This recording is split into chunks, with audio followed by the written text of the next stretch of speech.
Hi dear students, ఎలా చదువుతున్నారు? So ఈరోజు ఏంటంటే కనుక కొంతమంది కాల్ చేశారు, సార్ మేము సిలబస్ అయితే కంప్లీట్ చేసాము, మాకు క్విక్ రివిజన్కు ఎలా సార్ అని.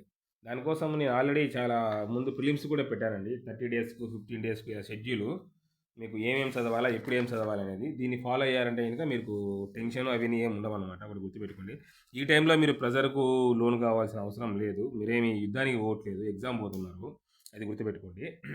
సో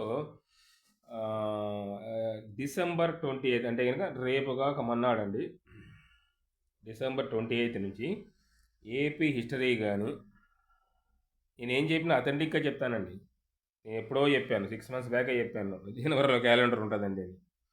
నెక్స్ట్ అలాగే పాలిటీ కానీ, ఇవి రెండు యాక్చువల్లీ ఇవి రెండు దానిలలో 5 units 5 units ఉన్నాయండి.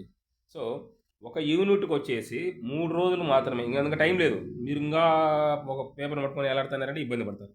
కేవలం 3 రోజులు మాత్రమే, 3 days మాత్రమే స్పెండ్ చేయండి. అది అయిపోయి చదివిన కాడికి చాలుగా, మళ్ళీ ఎక్కువగా డీప్గా చదవాలనే ఆలోచనలో ఉండకూడదు మీరు, ఓకేనా? సో ఒక యూనిట్కి 3 days వేసుకుని కూడా 15 daysకు ఏపీ హిస్టరీ అయిపోతుంది. పాలిటీ తీసుకున్న వాళ్ళు 15 daysకు పాలిటీ అయిపోతుంది, ఓకేనా? అలాగే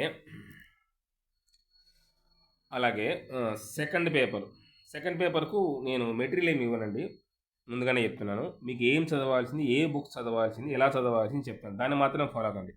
చాలామంది ఏం చేస్తున్నారంటే కనుక ఒక్క సబ్జెక్టుకు, ఫర్ సపోజ్ ఎకానమీ ఉంది, ఎకానమీకి ఒకటి కంటే ఎక్కువ బుక్స్ తీసుకుంటున్నారు, 1+ బుక్స్ తీసుకుంటున్నారు. నేనేం చెప్తున్నానంటే కనుక ఒక బుక్ మాత్రం పూర్తిగా చదవండి, రెండో బుక్ మీకు కావాలి, ఓపిక ఉంది, ఆల్రెడీ అయిపోయిందంటే రెఫరెన్స్ కింద పెట్టుకోండి, అంతే తప్ప నుంచి 2 బుక్లు చదవద్దు, 2 బుక్లు పక్కన పెట్టుకోవద్దు, మళ్ళీ చెప్తున్నాను, ఓకేనా? సో అలాగే ఈ 28 నుంచి నెక్స్ట్ నోటిఫికేషన్ ఏదైతే జనవరిలో క్యాలెండర్, జాబ్ క్యాలెండర్ ఉందో, ఈ డిసెంబర్ 28 నుంచి వాళ్ళకు కూడా షెడ్యూల్ ఇస్తున్నానండి. వాళ్ళకు ఇంత స్ట్రాంగ్గా షెడ్యూల్ ఇవ్వను, వాళ్ళకు కొద్దిగా లిబరల్గానే ఇస్తాను, సింపుల్గా ఇస్తాను. సో డిసెంబర్ 28 నుంచి ఎవరైతే నెక్స్ట్ నోటిఫికేషన్కు ప్రిపేర్ కావాలనుకుంటున్నారో, జాబ్ క్యాలెండర్ ఉంది కదా, ఒకటి గ్రూప్ 2 ప్రిపేర్ అయితే కనుక ఆల్మోస్ట్ మీకు అన్ని కవరప్ అయిపోతాయండి, ఇబ్బంది ఏం లేదు. సో వీళ్ళకు కూడా ఎవరైనా ఆల్రెడీ జాయిన్ అయ్యారో వాళ్ళకు 28 నుంచి షెడ్యూల్ ఇస్తున్నారు, వాళ్ళకి తీసుకోవచ్చు, ఓకేనా? సో మీరు ఆందోళన చెందాల్సిన అవసరం అంతకన్నా లేదు, ఓకేనా? ఏదైనా కూడా నేను మీకు డేట్స్తో పాటు అప్డేట్ చేస్తూ ఉన్నాను, ఓకేనా?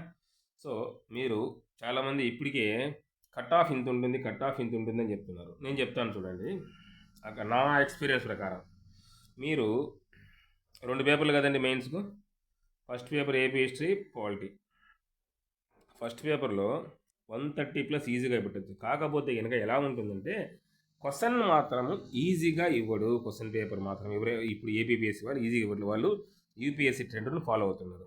సో ఆ ట్రెండ్ ప్రకారము ఎందుకంటే ఇప్పుడు మీకు గౌతమిపుత్ర శాతకర్ణి కావచ్చు, లేకపోతే కనుక శ్రీకృష్ణదేవరాయలు కావచ్చు, మీరు శ్రీకృష్ణదేవరాయల గురించి పూర్తిగా చదువుతుంటారు, వాళ్ళు ఎట్టిచ్చినా కూడా మీరు రాయగలరు కదా, మీరేం టెన్షన్ పడాల్సిన అవసరం లేదు. క్వశ్చన్ పేపర్ టఫ్గా వస్తుంది, టెన్షన్ అస్సలు అవసరమే లేదు. మీకు సబ్జెక్ట్ తెలిసింటే వాళ్ళు ఎట్టిచ్చినా కూడా మీరు రాస్తారు. కాకపోతే ఇక్కడ ఏం జరుగుతుందంటే కనుక వాళ్ళు సిలబస్కు అనుగుణంగా ఇస్తే కనుక పర్లేదు. సిలబస్ను పరిధి దాటి ఇచ్చారంటే కొద్దిగా ఇబ్బంది పడతారు, ఓకేనా? అంతకు తప్ప నుంచి లేకపోతే కనుక 130+ ఫస్ట్ పేపర్లో పెట్టచ్చు. సెకండ్ పేపర్లో వచ్చేసి economy and science and technology first time కాబట్టి ఒక 90 వేసుకున్నా కూడా టోటల్ ఎంత, 220 మార్క్స్ వస్తాయి, మీకు మంచి పోస్ట్ వస్తుంది. అంటే 220 కంటే ఇంకా తగ్గచ్చు, నేను 220 అని చెప్పట్లేదు, 220 కంటే, ఎందుకంటే మన చూడండి ప్రిలిమ్స్ 22, 150 ఎక్కడ, 22 ఎక్కడ. సో కాబట్టి తగ్గచ్చు, ఎందుకంటే వాళ్ళు 1:100 రేషియోలు తీశారు కాబట్టి అంత తగ్గింది, లేకుండా తగ్గేది కాదు. సో కాబట్టి అది మాత్రం జాగ్రత్తగా గుర్తుపెట్టుకోండి. మీరు అలాగే కరెంట్ అఫైర్స్ ఇప్పుడు ఇయర్ బుక్ వస్తుందండి, నేను చెప్పాను మీకు. ఈ ఇయర్ బుక్ను మీరు తీసుకొని దాంట్లో వచ్చే సపరేట్గా కరెంట్ అఫైర్స్లో బుక్లో వచ్చేసి పాలిటీ సపరేట్గా వాడు ఇచ్చింటారు వాళ్ళ పేపర్, వాళ్ళ పబ్లికేషన్స్ వాళ్ళు. Polity, economy and science and technology, ఇవి 3 వచ్చేసి జనవరి నుంచి ఒక 9 months అంటే జనవరి నుంచి చదవండి, ఏం కాదు, ఒక 3 months కదా, చిన్న పేపర్స్ వస్తాయి, అది చదవండి అంతే, ఓకేనా? ఒకటి గుర్తుపెట్టుకోండి, జాబ్ కొట్టాలనుకునేవాడు ఏం చేస్తారంటే కనుక ఒక స్ట్రైట్ లైన్లో వెళ్తాడు. ఈ సైకాలజీ సంబంధించినదండి, సబ్జెక్ట్ సంబంధించింది కాదు. ఒక స్ట్రైట్ లైన్ అంటే ఒక ప్యాటర్న్ ప్రకారం షెడ్యూల్ ప్రకారం వెళ్తాడు అనమాట. కాకపోతే కనుక ఎవరైతే ఆ బుక్ గురించి ఈ బుక్ గురించి చదువుకుంటే జిగ్జాగ్ మెథడ్ అంటారు దాన్ని, సైకాలజీ జిగ్జాగ్ మెథడ్ అంటాడు. ఇప్పుడు ఈ పర్సన్ ముందు చేరుకుంటాడా, ఈ పర్సన్ ముందు చేరుకుంటాడా, ఇది ఒక వే అనుకోండి. ఈ సందులు గుందులు ఎత్తులు ఇవన్నీ ఎక్కి పోయేసరికి దాటుకొని పోయింటాడు, ఎందుకంటే స్ట్రైట్ వే కదా. సో కాబట్టి ఎప్పటికైనా కానీ స్ట్రైట్గా మీ యొక్క ఏదైతే ఉందో, మీ యొక్క ఏదైతే మీరు విధి విధానాలు పెట్టుకున్నారో, షెడ్యూల్ పెట్టుకున్నారో దాని ప్రకారం ఫాలో అవ్వండి. చాలామంది అడిగారు యాప్ ఎందుకు యాప్ ఏమైనా ఉందా అని అడుగుతున్నారు చాలామంది. నేను యాప్ జోలికి పోనండి. యాప్ జోలికి పోతే మీరు చదువుతున్నారా చదవలేదా అనేది నాకు అర్థం కావాలా. ఇంకొకటి మీకు విషయం చెప్తున్నాను, నేను ప్రతి ఒక్కరికి కాల్ చేయలేను. ఎవరికైనా మీకు ఏదైనా డౌట్ ఉంటే కనుక అడ్మిన్ నెంబర్ ఇస్తాను కదా, దానికి వాట్సాప్ చేయండి, నేనే కాల్ చేస్తాను. ఓకేనా. సో కంటెంట్ వచ్చేసింది చూడమ్మా. డిసెంబర్ 28 నుంచి ఈ ఏపీ హిస్టరీ వాళ్ళు కొంతమంది కావాలన్నారు, అది 15 రోజులకు.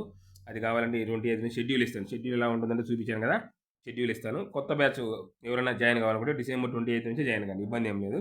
మీరు అప్పటికల్లా మీరు ఇంత టైం రాదు నెక్స్ట్ నోటిఫికేషన్ మీకు, అప్పటికల్లా మిమ్మల్ని ఫుల్ ఫ్లెడ్జ్డ్గా మిమ్మల్ని ప్రిపేర్ చేసి పెడతాను. ఓకేనా. అదే అండి కంటెంట్. ఓకేనా. Anyway thank you.